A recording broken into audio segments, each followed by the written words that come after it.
Friend, स्वागत है आपका अपने ही चैनल द स्मार्ट ज्ञान अड्डा। जी हाँ फ्रेंड, आज के इस अंक में मकान सूचीकरण या संक्षिप्त मकान सूचीकरण का जो कार्य होगा, जो आप क्षेत्र में जा कर के मकान का नंबरिंग करेंगे, भवन संख्या और मकान संख्या डालेंगे, साथ ही साथ ये जो 10 कॉलम वाला फॉर्मेट है इसको भरेंगे, इसके विषय में आपको जानकारी दी जाएगी। जी हाँ फ्रेंड, तो इस विषय में आपको जानकारी दी जाएगी। इसके लिए आपको कुछ बातों को जानना बेहद आवश्यक है, जिसके बाद आप इस फॉर्मेट को बखूबी भर पाएंगे।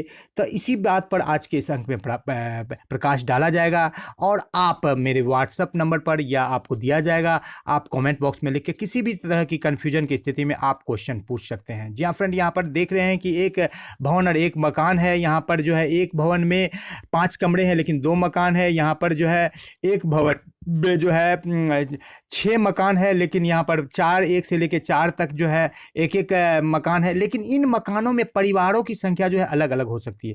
भवन क्या होता है? भवन जहाँ एंट्री करेंगे वो भवन होता है।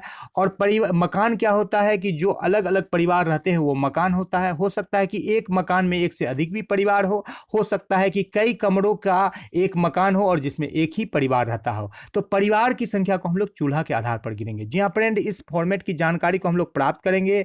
उससे पहले हम लोग ले लेते हैं कुछ महत्वपूर्ण जानकारियां जिसकी की जरूरत हमको इस फॉर्मेट को भरने में पड़ेगी, ताकि हमारा ये फॉर्मेट जो है बिल्कुल शुद्ध हो, सही हो और हमारा काम बिल्कुल अच्छा हो। तो इसके लिए हम लोग चलेंगे अगले स्लाइड पर। उससे पहले एक मात्र गुजारिश है कि वीडियो को लाइक कर दे, चैनल पर नए हैं या अब तक सब्सक्राइब नहीं किया है तो सब्सक्राइब कर ले।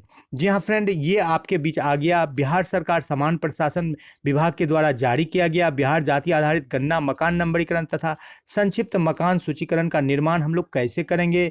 इसके लिए हम लोगों को सबसे पहले जो है गणना क्षेत्र का निर्धारण किया जाना है, जो कि लगभग कार्य पूरा हो चुका है। आप गणना क्षेत्र को निर्धारित कर दिए होंगे या आपके पर्यवेक्षक ने कर दिया होगा। गृह संख्या का निर्धारण आपको उत्तर पश्चिम कोना से करना है, जिसका कि काम आपने किया होगा या नहीं किया है तो आपको कर लेना, अभी आपको बताया जाएगा। और संक्षिप्त गृह पंजी को तैयार करने के लिए भी बताया जाएगा। जी हाँ फ्रेंड, आपको मैप भी बनाना होगा, जिसे नजरी नक्शा आप बोलते हैं।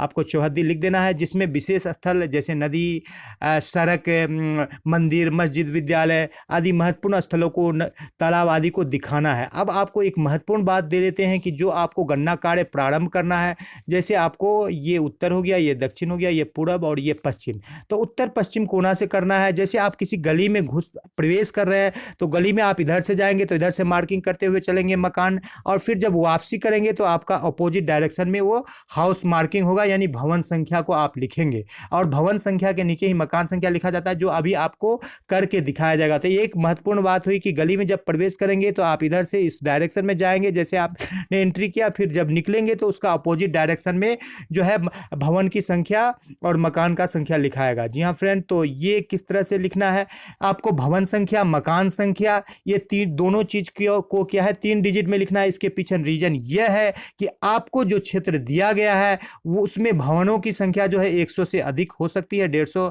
तक हो सकता है, 160 तक हो सकता है, और आपको जो मकान नंबरिंग है वो भी ज़्यादा हो सकता है, 3 डिजिट में जा सकता है। इसलिए इसको 3 डिजिट में लेना है। लिखना किस तरह से है इसको भी आपको बता दिया जाता है। जी हाँ फ्रेंड, बिल्कुल आपको पिछले वीडियो में कच्चा मकान, पक्का मकान, गैर आवासीय, आवासीय, इन सारे विषयों पर बताया गया है। आप संक्षेप में समझ सकते हैं कि जहां पर ऊपर कंक्रीट का छत है उसको हम लोग पक्का बोलेंगे, शेष कच्चा बोलेंगे, जिसके लिए कि अलग अलग जो है सिंबल दिए गए हैं। जी हाँ फ्रेंड, आप पिछला वीडियो देख करके आप उसकी जानकारी प्राप्त कर सकते हैं। तो भवन किसको हम लोग सबसे पहले करेंगे? भवन वो प्लेस कहा जाएगा जहाँ पर हम लोग एक गेट है और एक एंट्री मार रहे हैं, ये भवन हो गया। अब इस भवन में एक मकान भी हो सकते हैं और एक मकान में एक परिवार भी हो सकता है और एक से अधिक परिवार भी हो सकता है। दूसरा स्थिति, इस भवन में जो हम लोगों ने प्रवेश किया इसके अंदर में कई सारे कमरे हो सकते हैं और कई सारे कमरों में हो सकता है कि 2 मकान हो, 2 मकान यानी कि कई सारे कमरों में एक ही लोग रहते हो तो एक ही मकान होगा, और कई सारे कमरे हैं। कमरे कहने से यहाँ पर थोड़ा सा कंफ्यूजन क्रिएट हो रहा है। तो जैसे इसमें एंट्री मारा तो यहाँ एक अलग परिवार रह रहा है एक कमरे में, यहाँ एक अलग परिवार रह रहा है 4 कमरे में, और यहाँ एक अलग 2 अलग परिवार कर रह रहे हैं एक ही कमरे में।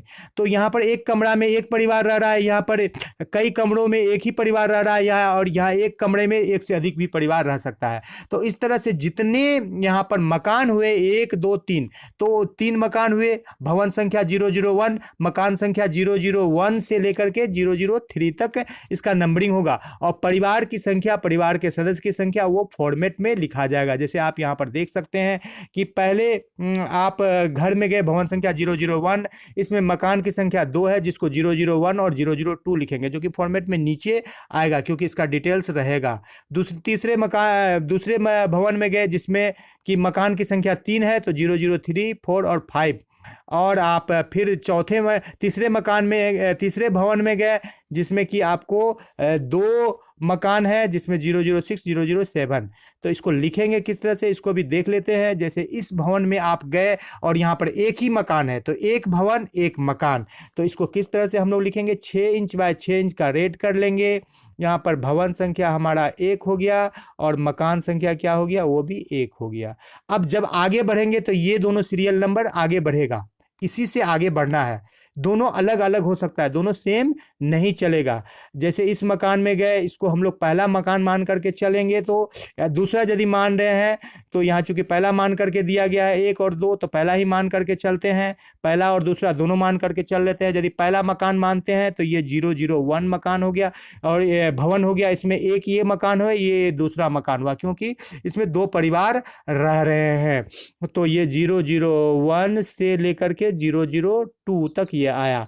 अब यदि मान लीजिए कि ये मेरा दूसरा मकान था, वो वाला पहला मकान था, तो यहाँ पर 002 हो जाएगा। चूंकि वहाँ पर एक मकान थे तो यहाँ पर 002 और या 2 से लेके ये 3 हो जाएगा, 3। इस तरह से सीरियली नंबर चलते चले जाएंगे। और आपको परिवार का संख्या जो लिखना है, परिवार को जो आपको खोजना है या परिवार की जो पहचान करनी है, आपको चूल्हा के आधार पर, चूल्हा यानी कि अलग खाना जो बन रहा है वो अलग परिवार होते हैं। कई बार ऐसे होते हैं कि जो है अनमेरिड भी अलग रहने लगता है, तो वो अलग परिवार हो सकता है। या कई बार जो है संयुक्त परिवार होते हैं जिसका कि एक जगह खाना बनता है, तो वो एक परिवार होगा। लेकिन 4 भाई हो, चारों शादीशुदा हो और माता पिता हो, सब एक साथ रह रहे हो, तो एक ही परिवार होगा। उनको एक मतलब भवन और एक मकान में आएगा।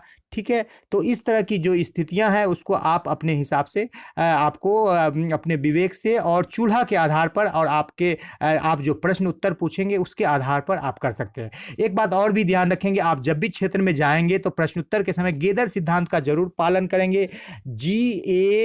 GATHER इसको हम लोग बोलते हैं फ्रेंड्स गेदर। सबसे पहले आप ग्रीट करेंगे, अभिवादन करेंगे किन्हीं लोगों का। उनके बाद A फॉर आस्क, उनसे पूछेंगे कि क्या हाल चाल है, कैसा है। और जब वो अपनी बात को कुछ समस्याओं को रखेंगे तो उनका समाधान भी करना है। ये नहीं कि सिर्फ अपनी काम करना है, उनका हेल्प भी करना है। H फॉर हेल्प, फिर एक्सप्लेन करना है और फिर R फॉर रिटर्न। फिर इनको बोलना है कि मैं पुनः इस काम को करने के लिए मैं पुनः फिर आपके पास आ सकता हूँ, क्योंकि ये जनगणना का राष्ट्रीय कार्यक्रम है। तो इस तरह से इन सिद्धांत को पालन करके आप अच्छा से अच्छा वर्क कर सकते हैं, क्योंकि इस काम में आपको किसी भी तरह की झगड़ा झंझट या किसी भी तरह का वाद विवाद से बिल्कुल बचने का प्रयास करना है। और वहां पर ये क्षेत्र के लोगों को न लगे कि सिर्फ आप अपना काम करने के लिए आए हैं। जब उनको ऐसा लगने लगेगा कि आप उनके लाभ के लिए आए हैं तो वो आपको बिल्कुल बखूबी मदद करेंगे, आपका सत्कार सम्मान भी करेंगे और आपका काम भी हो जाएगा। जी हाँ फ्रेंड, तो ये हो गई थोड़ी सी अलग हट करके बातें। अब इस मकान में देख ले रहे हैं, इस भवन में देख ले रहे हैं कि ये जो है पहला भवन है, इसमें जो है एक मकान है, इसमें एक परिवार भी रह सकता है, एक से अधिक भी रह सकता है, तो क्योंकि चूल्हा के आधार पर।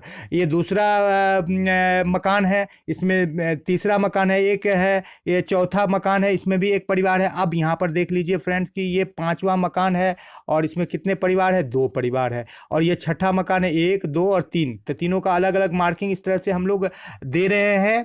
तो ये मार्किंग हम लोग रेड मार्कर से करेंगे और किस तरह से करेंगे उसको देख लेंगे। ये बहुमंजिली इमारत है, इसमें 8 मकान है एक भवन में प्रवेश करने के बाद। तो एक बात और भी आएगी, यदि आपने पूरा काम कर लिया और उसके बाद यदि आपका कहीं पर जो है कोई भवन या मकान छूट गया, मान लीजिए वो 10 नंबर और 11 नंबर के बीच छूटा है, तो उसका भवन संख्या 10/1 होगा। ध्यान देंगे, उसका भवन संख्या 10/1 होगा। वहाँ 2 मकान छूटे हुए हैं, कोई गली था कोई कुछ था, और उसका सीरियल नंबर जो मकान का पड़ेगा तो वो सबसे अंतिम के बाद, जी हाँ फ्रेंड, सबसे अंतिम 153 तक आपका गया, तो 154 और 155 उसको हम लोग दे देंगे। जी हाँ फ्रेंड, तो इस तरह से हम लोग इस काम को छूटे हुए को भी कवर कर सकते हैं, लेकिन ये प्रयास करना है कि छूटे नहीं।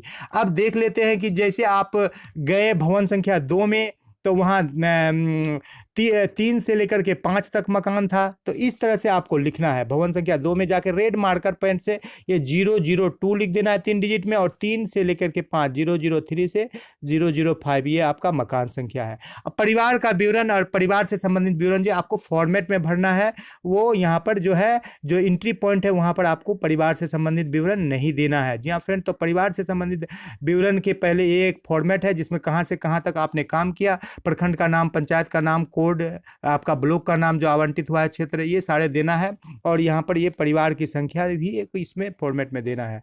जी हाँ फ्रेंड, तो अब देख लेते हैं कि आपका जो महत्वपूर्ण फॉर्मेट है, इस फॉर्मेट को हम लोग किस तरह से भरेंगे, इसको देख लेते हैं। जी हाँ फ्रेंड, आपके समक्ष जो है बिल्कुल उदाहरण लेकर के आ रहे हैं। जो आपको फॉर्मेट शुरू प्रारंभ में दिखाया गया था, उसी फॉर्मेट को अब आपको आपके समक्ष क्लियर किया जाएगा। जी हाँ फ्रेंड, तो वीडियो पर बने रहें और लाइक कर दें। चैनल पर नए हैं या अब तक सब्सक्राइब नहीं किया तो सब्सक्राइब कर ले। द स्मार्ट ज्ञान अड्डा आपका अपना चैनल है, साथ ही जो आपके जलूस की कामना करता है। ये पहला भवन में आप गए थे फ्रेंड्स, तो ये पहला भवन था जहाँ पर कि आपका एक भवन में एक मकान था। यहाँ पर रेड पेन से जो 6 इंच बाय 6 इंच कर करके आपको गेट पर लिख देना है, भवन संख्या 001, और उसके नीचे मकान कितना होगा, 001, ये दोनों 1 हो जाएगा।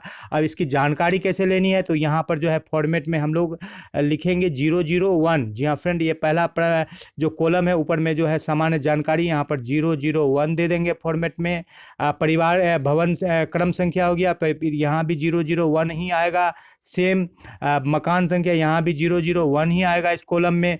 जिस उद्देश्य से ये आवासीय मकान है तो आवासीय लिखेंगे यहाँ पर, और गैर आवासीय है तो आवासीय लिखेंगे। परिवार की संख्या यहाँ पर कितनी है, मान लीजिए 2 परिवार है, तो यहाँ पर 01 या ये सॉरी 0 नहीं देंगे, यहाँ पर 1 और यहाँ पर ये फिर 1, तो 2 परिवार हो गया। पहला परिवार 1 और दूसरा परिवार 2, जहाँ पर 2 कॉलम में लिखेंगे। और परिवार के मुखिया का नाम, इसका नाम मान लीजिए राम है तो यहाँ पर राम लिख देंगे, इसका नाम श्याम है तो यहाँ पर श्याम लिख देंगे।